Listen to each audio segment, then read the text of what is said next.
ایک بزرگ نہر کنارے بیٹھے تھے، وضو کر رہے تھے، کئی طرح کے فاقہ تھا، تو دیکھا کیا دیکھا کہ نہر کے سطح پر ایک خشک نما سیب آیا، تو اشتیاق غالب آیا، اس سیب کو پکڑ کر کے کھا لیا۔ جب آپ کھا چکے تو آپ کو پتہ لگ گیا یار یہ سیب تو کسی اور کا ہے اور میں نے کھا لیا، اب اس کا مالک کیسے ملے گا؟ اس کا مالک کیسے ملے گا؟ جو جس سمت سے پانی آ رہا تھا اس سمت آپ نے چلنا شروع کر دیا۔ کئی دن کی مسافت کے بعد آپ کو ایک باغ ملا، باغ کی شاخیں، جو درخت کی شاخیں وہ پانی کی طرف لٹک رہی ہے، تو آپ سمجھ گئے کہ یار وہ جو سیب تھا وہ بھی کسی باغ سے نکل آیا تھا، تو آپ پہنچ گئے بخیر۔ تو آپ میں چلو میں اس صاحب باغ سے ملتا ہوں، اس کو بتاتا ہوں کہ آپ کا ایک باغ کا ایک سیب میں نے کھایا تھا، وہ سیب جو میں نے کھایا تھا اس کی معافی کے لیے میں آیا تھا، اس کی معافی کے لیے آیا ہوں، آپ مجھے معاف کر لیں یا اس کا ہرجانہ مجھے بتا دیں۔ آپ جب صاحب باغ سے ملے تو اس کو عرض کے حضور میں نے یوں ہی ایک سیب کھایا ہے اور مجھے غالب گمان ہے وہ سیب اسی باغ کا ہے، میں معافی مانگنے کے لیے آیا ہوں، یا آپ مجھے معاف کر لیں یا اس سیب کی قیمت بتا دیں۔ وہ باغ والے بھی صاحب نظر تھے، وہ سمجھ گئے کہ یار یہ بھی کوئی گوہر یکتا ہے، یہ بھی کوئی گوہر یکتا ہے، وہ سمجھ گیا۔ اس نے بتایا حضرت ایسی معافی نہیں ملے گی۔ اس نے بتایا کیسے معافی ملے گی؟ بتایا کہ 12 سال تک میری باغ کی گوڑی کرنے پڑے گی۔ اللہ اکبر۔ اور اس کے علاوہ ایک اور شرط ہے، اس کے علاوہ ایک اور شرط ہے۔ اس نے کہا ٹھیک ہے میں اس کے لیے تیار ہوں، میری گناہ تو معاف ہو جائے گی نا۔ آپ نے 12 سال تک باغ کی گوڑی کرتے رہے۔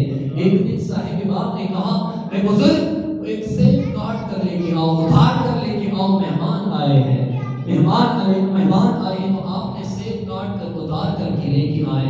آپ نے جب سیب لے کے آئے تو وہ سیب کچے تھے، تو اس نے کہا یار اتنا عرصہ 12 سال آپ نے سیبوں کے باغ میں گزار کر کے آپ کو یہ پتہ نہیں لگا کہ کچا سیب اور پکا سیب کیسے ہوتا ہے۔ تو اس نے کہا حضرت قسم لے لیجئے مجھ سے 12 سال میں ایک طرف بھی ایک دفعہ بھی میں نے سیبوں کی جانب نہیں دیکھا ہے، میں نے ایک دفعہ سیب غلطی سے کھایا ہے، اس کی سزا میں بھگت رہا ہوں، میں نے 12 سال میں ایک دفعہ بھی سیب کی جانب نہیں دیکھا ہے۔ آپ نے سینے سے لگایا، کہا آپ کی ایک شرط مکمل ہوگی، دوسری شرط یہ ہے کہ میری ایک بیٹی ہے جو آنکھوں سے اندھی ہے، کانوں سے بہری ہے، چل نہیں سکتی، بول نہیں سکتی، اس کی نکاح میں آپ سے کرنا چاہتا ہوں۔ تو اس نے کہا مجھے قبول ہے، میں اپنی گناہ معاف کرنے کے لیے دنیا کی ہر ایک مشکل کام کرنے کے لیے بھی تیار ہوں۔ تو خیر نکاح ہو گیا۔ تو نکاح جب ہو گئے تو اس نے کہا کہ فلان کمرے میں آپ کی زوجہ منتظر ہے۔ جب آپ کمرے میں چلے گئے تو کمرے میں ایک خوبصورت کشیدہ عورت لڑکی آپ کی منتظر ہے، تو آپ ڈر کر کے واپس بیٹھ گئے کہ کہیں غلطی سے میں کسی اور کمرے میں چلا گیا ہوں۔ تو آپ کی سر مبارک دروازے کی چوکاٹ سے لگ کر کے آپ کی سر مبارک پھٹ گیا اور خون نکلنا شروع ہو گیا۔ جب آپ ذہن پہ آئے تو وہ صاحب باغ والے بھی وہاں موجود تھے، پوچھا کیا ہوا؟ اس نے بتایا یار ایک غلطی کیا تھا، اس کا 12 سال تک سزا بھگت رہا تھا، ابھی ایسے نہ ہو کہ کوئی دوسری غلطی ہو جائے، وہ تو کوئی اور ہے، وہ تو کوئی اور عورت ہے، آپ نے جو بتایا تو وہ نہیں ہے۔ اس نے بتایا وہی تمہاری زوجہ ہے۔ میں تجھے بتاؤں وہ آنکھوں سے اندھی کیوں ہے؟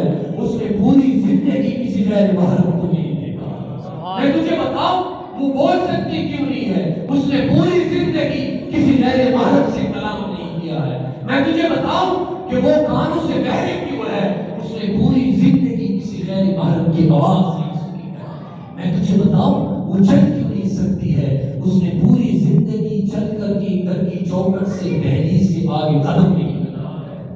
ایک ایسی عورت ہے اللہ تبارک و تعالیٰ نے پھر ان میں سے جب ان کو بچہ دیا ہے، وہ بچہ کون ہے؟ وہ شیخ عبد القادر جیلانی ہے۔